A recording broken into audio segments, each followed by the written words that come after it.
I was tremendously privileged to see and to hear one of the children of Fatima, the only one who is now alive.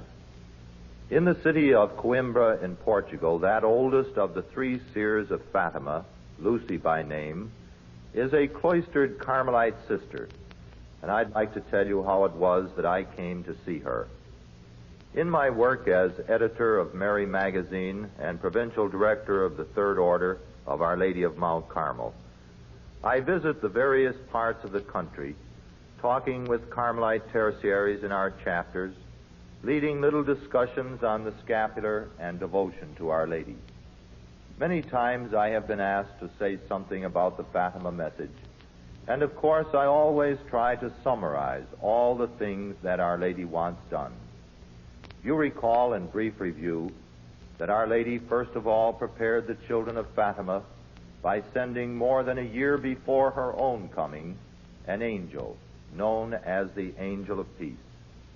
That angel first appeared in a place known as the Cabezo, overlooking the great valley where Our Lady herself was going to appear later. Each time the angel came, he gave them a message. The first time he spoke, it was a message of faith, hope, and charity. 3 times he repeated the prayer, "Oh my God, I believe, I adore, I hope, and I love you. I beg pardon for all those who do not believe, do not adore, do not hope, and will not love you." Then the angel said, "Pray thus. The hearts of Jesus and Mary are attentive to the voice of your supplication." The next time he came, he appeared in the yard behind the house of Lucy. He stood near the old well where the children were just lying around because of the summer heat. He told them something that gave an indication of what was to follow in the next year. He said, "Pray. Offer prayers and sacrifices to the Almighty." Our Lady came on the 13th of May, 1917. She told the children to pray the Rosary, something about sacrifice.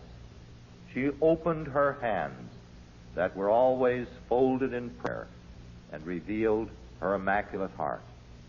But she did not say anything about it. It was a heart surrounded with thorns. And the children understood that she wanted prayer. She wanted reparation. In July came that terrible vision of hell and the secret, later made known, of consecration to her Immaculate Heart. Then in August, a repetition of those same 3 conditions of prayer and sacrifice and consecration, although the communions of reparation did not form a part of that consecration. Finally, Our Lady, who was always serious, now looked sad and announced, "Many souls go to hell because they have no one to sacrifice, no one to pray for them." The September vision brought the promise of a great miracle that would happen in the next month, a miracle that was going to convince everyone.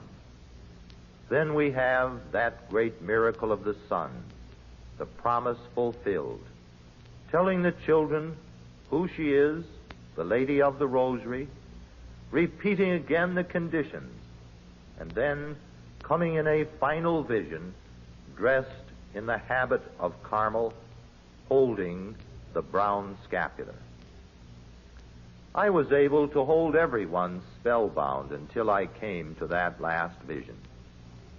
When I told how Our Lady came dressed in the Carmelite habit, holding her Son in her left arm, reaching out with her scapular in her right hand, just as we always see her, I would say, now that is the final condition of the Fatima Message. Wear the brown scapular of Our Lady of Mount Carmel. Thinking that I had convinced everyone, the question period would come, and usually it was one of the priests that would ask, How do you know that Our Lady wants us to wear the brown scapular? She didn't say anything about the scapular at Fatima. Well, of course, I had to agree that Our Lady had not spoken about the scapular at Fatima, but she had come as Our Lady of Mount Carmel. Mary wanted us to wear the scapular because she came holding the scapular out to us at Fatima. Then some wag in the corner would say, "Naturally, a Carmelite is speaking." I determined that I would have to go to Portugal and talk with Lucy, the only living seer of that message. I continued to pray and hope that one day I would get to Fatima, a place I had never seen, and that I would be able to interview personally the only one who could give me the assurance that Our Lady wanted the wearing of the brown scapular. So I wrote one fine day to the head of the Third Order, a Carmelite priest who, fortunately for me, had studied at Old St. Cyril's College in Chicago. His name is Father Luis Gonzaga Oliveira. My letter stated, "Father Luis, you never met me, but you know certain priests here in Chicago who have told me about you and how you will do anything possible to help an American." We had been so kind to him when he came here as a student for the priesthood. Well, I mentioned that I would like him to get permission for me to interview Lucy, now Sister Mary Lucy of the Immaculate Heart. Making it a more difficult thing for him to do, she had just left the Sisters of St. Dorothy and had entered the cloistered Carmelite Sisters. It would be a most difficult job to get permission to interview this girl who had gone into the convent to give all her time to prayer, to escape the world, and a lot of curious people like myself who were going around asking her a bunch of foolish questions. Father Lewis sent his answer saying, "Why, you can't get in to see Lucy. Only bishops can get in to see her." It was a great disappointment. But I tried again. I wrote back and told him that I understood I wasn't important enough really to get in there and see her. Very simply, I stated the whole problem. If I could go around the country and talk to the thousands of people and tell them with assurance that Our Lady had come at Fatima with her scapular, then no one would be able to deny that the scapular was one of the conditions of that message. Secondly, there were those who admitted that she had come at Fatima as Our Lady of Mount Carmel, but would not admit that the scapular was indeed one of the conditions. About a month later, I had a startling letter. "Father Howard," he said, "I have a privilege for you which is given only to archbishops, but I had to canonize you to get you in." Imagine, I had this very unusual permission. I could go to Portugal, and at my own convenience, I could see the only living seer of that message. I could talk to her as long as I wished. Being a poor Carmelite, I now had to find a way to get to Portugal. My long-awaited opportunity came during the Holy Year of 1950. The Third Order was invited at that time by our Father General to have an international Marian Congress in Rome as one of the manifestations of the Holy Year. Third Order directors were to attend, if at all possible. As leader of a Carmelite Third Order pilgrimage, which went to this international Congress in Rome, I scheduled a visit to Portugal on the way home. We were there on the 12th of August and were to remain until after the ceremonies on the 13th. I had already made arrangements with Father Lewis to meet him at Fatima. The great cova where Our Lady appeared holds 1 million people. At the end of that cova is the great basilica. There the final outdoor Mass is held, the solemn pontifical Mass of the sick. Father said he would meet me on the steps of the Basilica.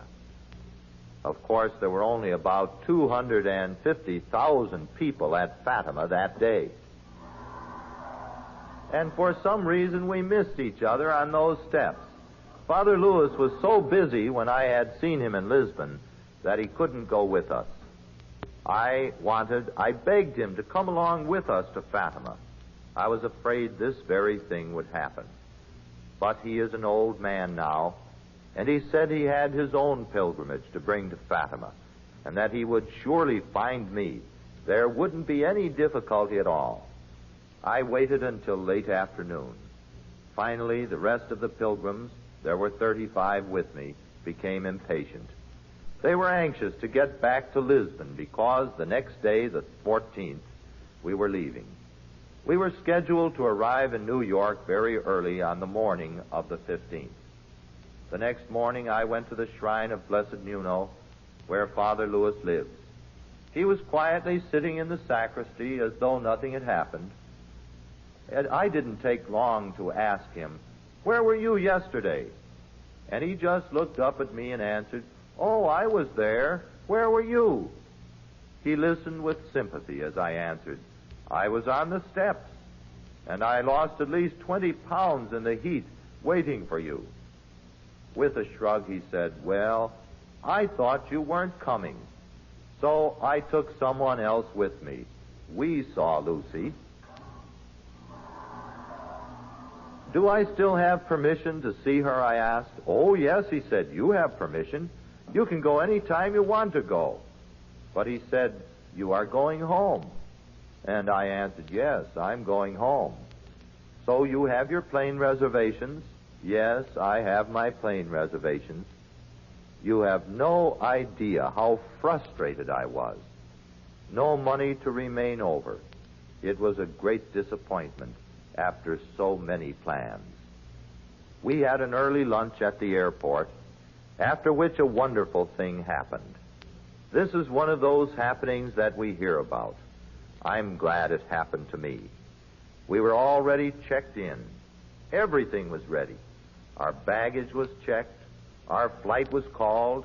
33 of our pilgrims were already through the gate. Some were on the plane and ready to fly. Just remember that all this time, I was giving the Blessed Mother kind of a hard time. I told her that I was going back to America, and I was not going to have the word that I needed to preach her message with authority. Just then, the announcement came on the loudspeaker. There were 2 people too many on that plane. I fly quite a bit in my work. I've been in it now for over 10 years, and never before or since that time have I met any situation where there were too many people on a plane. This day, there were 2 too many. 2 priests who had been sold tickets. Being the last 2 making reservations, the airline authorities told these 2 priests that they would have to be ones who would be kept over until a later flight. Well, fortunately, they were both assistants, and they had an insistent pastor for whom I thank God every day. They told the manager that they had to be back in New York on the Feast of the Assumption, that their pastor demanded that they be back that day, and that if they didn't get back to New York, they were going to report this agent to the president of the company when they did get back. It was fortunate for me, because it was only then that the announcement came. Would someone please volunteer to stay over a few days? They would have all their expenses paid. Well, you know who volunteered. Actually, I should never have doubted. The plans the Blessed Mother had made were much more perfect than any I had thought of. On the 13th of August in 1950, there were lined up at the Carmelite monastery in Coimbra many bishops. I would have been in line with those bishops. When an ordinary priest gets in line with a bishop, you know what happens. He keeps going back to the end of the line. I imagine by the time I would have gotten in to see Lucy, I wouldn't have been able to ask all the questions I had ready, because by that time I had a travel diary full of questions. Everyone who heard that I was going to see her would give me a question. Now, when you get in there, they would say, ask her this question. So I would write it down and leave half a page for the answer. Barney McKay, one of our pilgrims from Galesburg, Illinois, agreed to stay over with me. We waved goodbye as the plane took off for New York, and I immediately called Father Lewis. He said, "Oh, that's wonderful. We'll go out tomorrow on the Feast of the Assumption, because in the Carmelite convent on a holy day, they don't work. All Lucy will have to do is to go to the prayers of the community. She will have free time, more time to see us and talk with us. Everything will be just perfect," he said. He was right. Everything was perfect. No one else visited Lucy that day. I was the only visitor. We had lunch in the little town of Coimbra. Then we went in and rang the little bell at the door of the speak room. Barney McKay wanted very much to stay there, and we would have liked to have kept him there, but the permission was only for Father Lewis and myself. If you have ever been in the speak room of a Carmelite convent, you know the sisters appear on the other side of a grill. This one had crisscross bars, forming little square patterns. Each intersection had a protruding spike to keep the curious at a good distance. After getting a good poke myself, I warned Barney. When he left the room, the Mother Prioress opened the little sliding door at the other side of the grill work. Then a heavy curtain was opened, and Father Lewis and I saw the Mother Prioress kneeling there with another sister, asking for a blessing. They both had the black veils pulled over their faces. But when they saw who it was, Father Lewis knows both of them quite well, they drew up this black veil, so that I've seen Lucy's face clearer than I can see any of you now. I was about 1.5 feet away from Lucy, Sister Mary Lucy of the Immaculate Heart. So we gave them a blessing and a little rosary we had brought from Rome, a little present for them from the Holy Father. Father Lewis, by the way, knowing idiomatic Portuguese and knowing English quite well, having studied here until his ordination, was one who was quite the best interpreter, I think, in the world. Some of the things I could understand, but I wasn't taking any chances. Maybe later on someone would say, "Well, how do you know that's what she said?" I am sure of the answers Lucy was giving, and I wrote them down. We talked about many things for about a half hour. Then a bell rang. It was the bell for Vespers. Father Lewis said, "We'll have to leave until the sisters finish office." Lucy suggested we go out into the chapel, saying, "Theodem has carved several beautiful statues for us there. We saw one of Our Lady of Mount Carmel, one of the Sacred Heart of Jesus, and one of the Immaculate Heart of Mary, all beautifully carved, donated by the famous sculptor Theodem, the same artist who had carved the Pilgrim Virgin of Fatima, so popular in this country. As we looked and prayed, we could hear the nuns chanting the divine office. We had Lucy's word that we could go back into the speak room again. We went back in and spent about another hour and a half. How did she appear to me, first of all? I recall reading in one of the books on Fatima that a few years after the visions at Fatima were finished, Lucy wanted to enter the cloistered Carmelite sisters, but the Bishop of Leiria told her that the Carmelite life would be much too difficult for her. He urged her to join one of the active orders. Remembering that, I looked at this peasant-type girl sitting there before me, and I assure you that she doesn't look delicate. She doesn't even look thin. She is on the plump side. Recall the features of her face, as you have seen in her pictures. Rough sort of features. Thick features, almost, you would say. And I recall what Walsh said in his book, Our Lady of Fatima, that she showed no signs in 1917 of becoming the Miss Portugal of that year. In other words, she is not beautiful. Although, when she talks, and especially when one mentions Our Lady, there comes upon her a beauty that is indescribable. We can only imagine what it must be like to have seen God's mother. And not only has this girl who kneels before us now for a blessing seen God's mother giving the world a message at Fatima in the COVID area, but she has seen her on several occasions right in this convent where we are visiting. She has seen our Lord, too. What she says is of the utmost importance, because she is the one appointed by Our Lady herself to explain the message, the one who will live until the fullness of that message has been given to the world. I believe that my question about the scapular was one of the things that she was appointed to interpret. I said to her, I have all these serious questions to ask you. And she answered, Oh, I am very sorry, Father, but I have been forbidden to answer any questions. Turning to Father Oliveira, I said, Well, what do you know about that?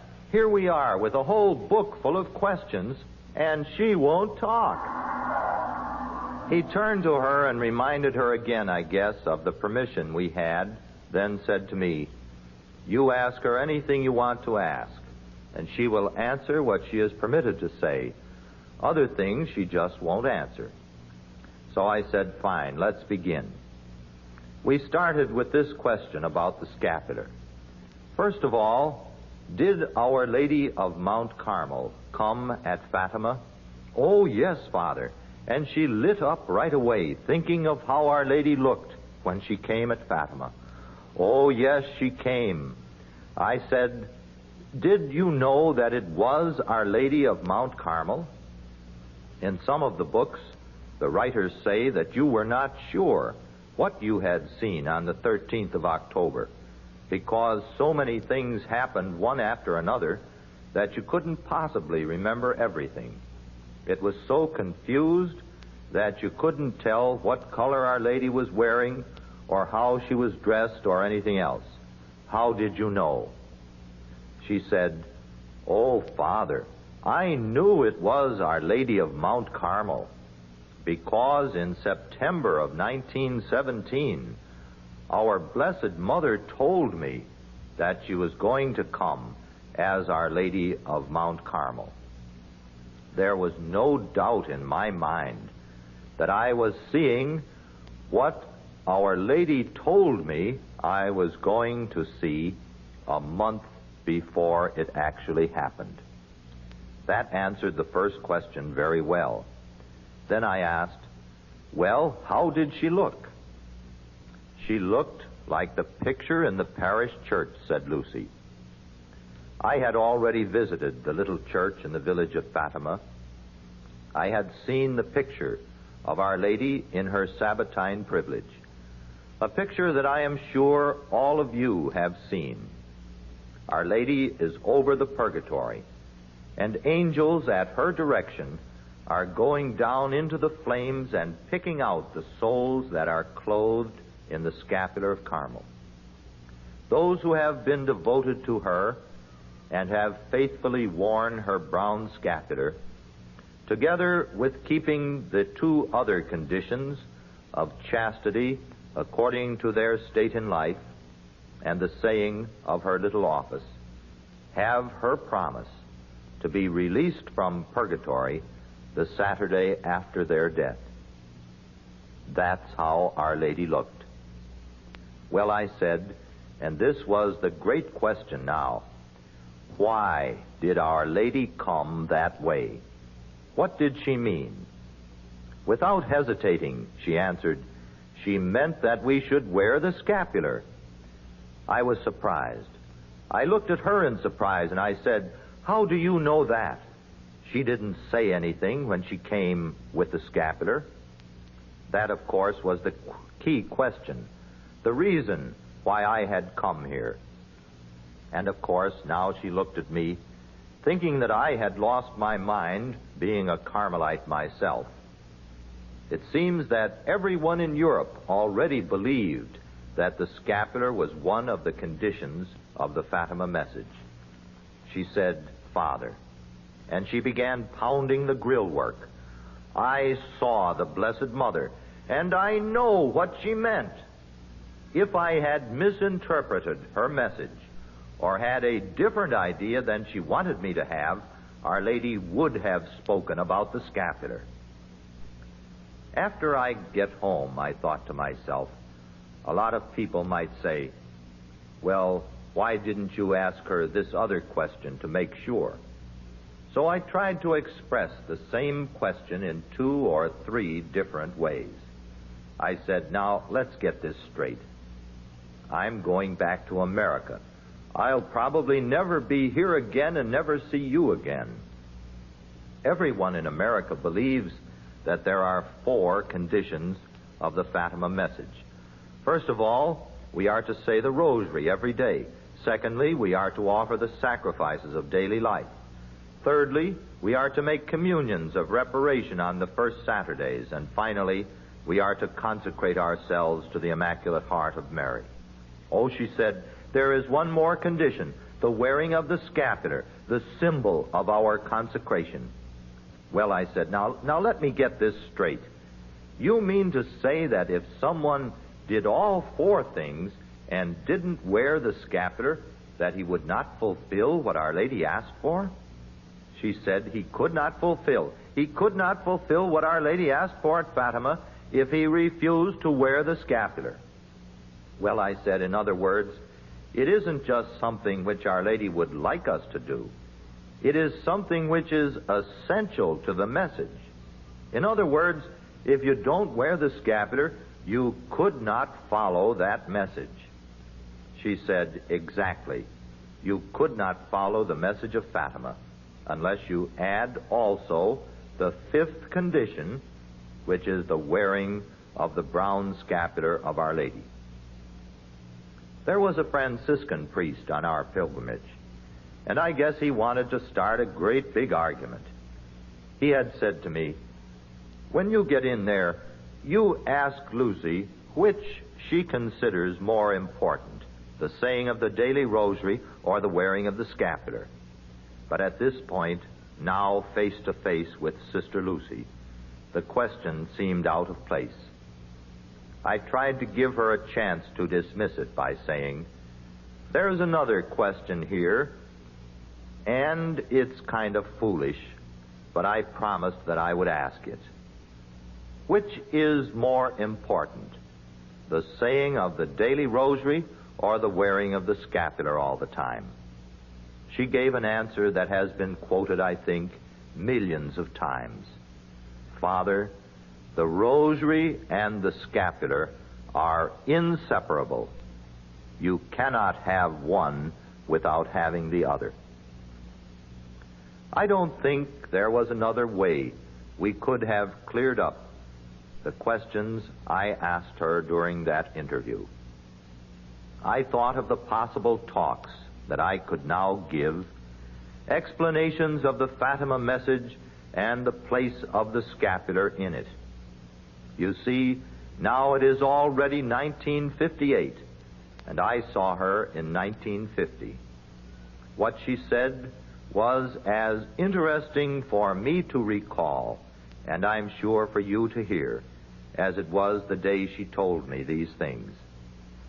I wanted her to become a part of every talk, so requested, Sister Lucy, would you promise to say some special prayers every day for everyone who listens to what I have to say about Fatima and about Our Lady, and especially about the condition of the wearing of the brown scapular? She said, "Yes, Father. I promise to pray for everyone who listens to anything you have to say about Fatima." So you can be assured that Lucy is praying a very special prayer for you, because you have become a part of this message of fulfillment. You might say the fullness of the message that she was given to transmit to the world. Last August, I was able to return to Fatima. Since that first trip, I have been there 3 times. The last time I was there was in August of 1957, just last August. Today, over the rise of the hill directly behind the basilica, there is the second largest building at Fatima. The basilica, of course, is the largest and most important church in Portugal. But behind it, a 5-minute walk away, is the international center of the Brown Scapular. I was there for the dedication. It was the 40th anniversary of Our Lady's coming at Fatima. What a wonderful privilege it was to be present for the dedication of the shrine that would remind the world that Our Lady did come the last time as Our Lady of Mount Carmel with her scapular. Many priests and people, I am sure, have never seen a Carmelite priest. Not so long ago, I met a priest up in Minneapolis who said, "You're a Carmelite priest? I thought they were all nuns." He had never met a Carmelite priest. And yet I feel that all men and women throughout the world have known the scapular that Our Lady gave to the General of Carmel, St. Simon Stock. Actually, we have been friends for a long time, and we have been praying for each other, too. We have a universal devotion represented in the scapular, and I think it is a beautiful thing that Our Lady chose that scapular, which we all know so well as the sign and the symbol of consecration to her Immaculate Heart. Last fall, it wasn't possible to see Sister Lucy. Cardinal Piazza, who dedicated the new scapular center, went to Coimbra and saw her. Reading the report of the questions which he asked, I recalled the same questions which I had asked her in 1950. I had questioned her about the letter to be opened in 1960. Did the bishop still have that letter? Oh, yes. The bishop still had the letter. Did he know what was in it? No, he had never opened that letter.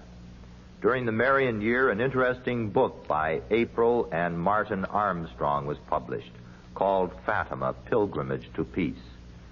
When they went to see Bishop Jose, who has since died, Mrs. Armstrong asked the Bishop of Leiria, Fatima, if he had the letter which Lucy wrote at Our Lady's direction, and which was to be opened in 1960. The bishop answers, "Oh, yes, right over there," very unconcernedly. She said, "You mean to say it is right here in this office?" Yes. Oh, she said, I would have such curiosity. I wouldn't be able to restrain myself from opening that letter. He said, "Well, that's why we don't have any women bishops."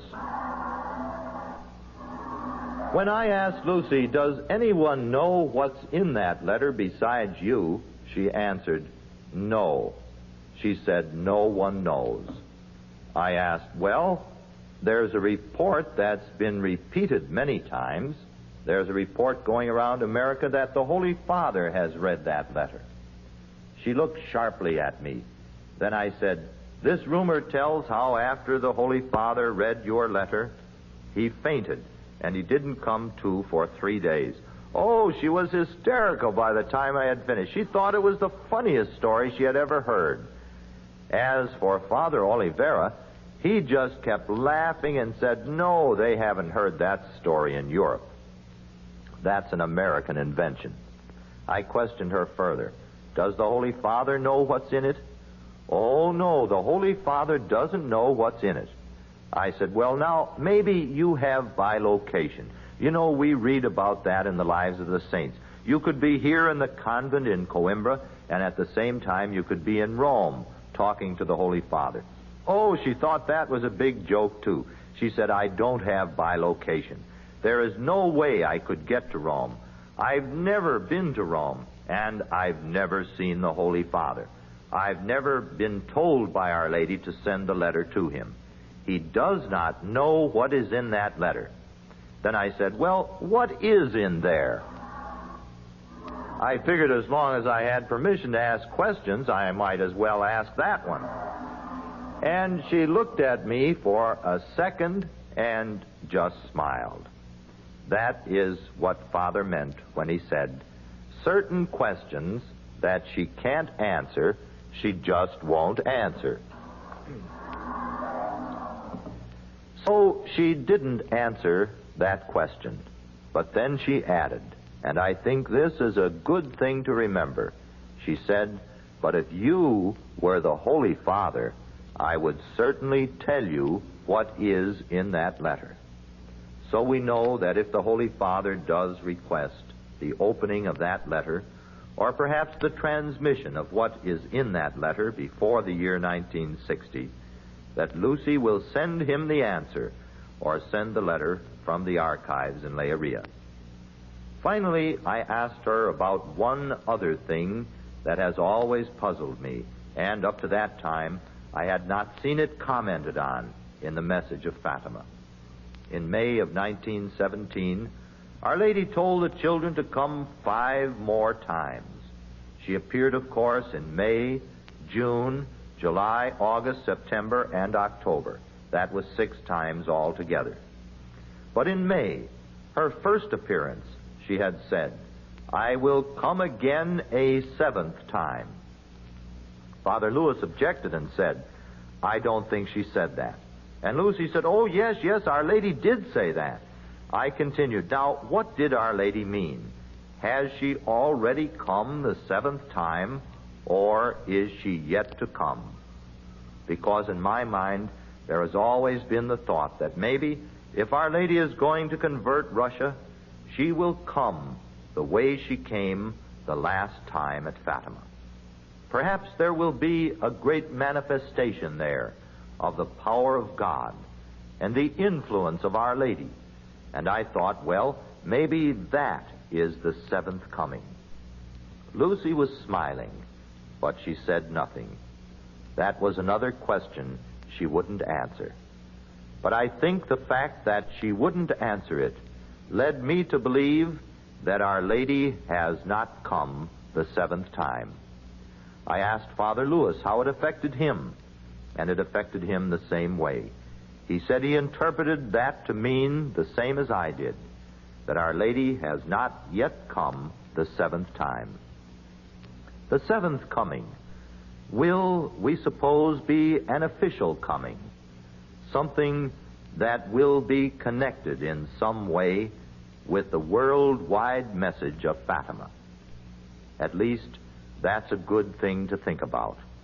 Maybe in our day, we will have a manifestation of Our Lady's power and motherly concern, a 7th coming in fulfillment of her promise. And perhaps, if we all continue our work promoting the 5 conditions of the Fatima Message, we in our day will see that other promise fulfilled, the conversion of Russia and peace in our world.